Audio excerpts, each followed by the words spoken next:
Hi guys, welcome back to our channel. Actually आज का जो हमारा टॉपिक है वो है वर्ड से रिलेटेड। सो गाइस, आज हम जानेंगे how to insert a blank table in a Word document. So let's go. First of all, what we have to do, just open your word or a document word document file, and then place your insertion point in the document where you want the table to appear. Okay, now second step, which is go to the insert tab. Means first of all, insert tab is here at the ribbon, means top ribbon. Here insert tab, and you have to just use the table groups, then table command, and then hold your mouse over the diagram squares to select the number of columns and rows in the table. Okay, now I'm just selecting these, then put it. Okay, now click your mouse. First of all, we have to select and then click your mouse and table appear in the document.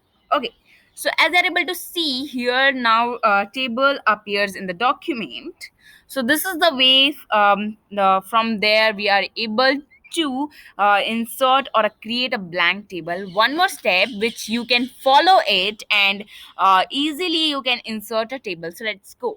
Let's undo this process. First, what we have to do, just go the insert table, means insert here and the table, and you got the this option here, insert table, and now you are able to see here the type, the number of columns and the number of rows.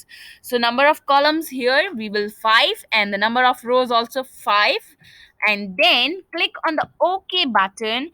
Table appears in the document. Okay, let's click OK button. Now you are able to see this table here. So you can now place the insertion point anywhere in the table to add text. So that's all in this video. I hope you all are means able to understand the this process. So that's all in this video. I hope you all like this video. If you like this video, so please like this video and do subscribe. So that's all, and bye bye friends, and see you in the next video.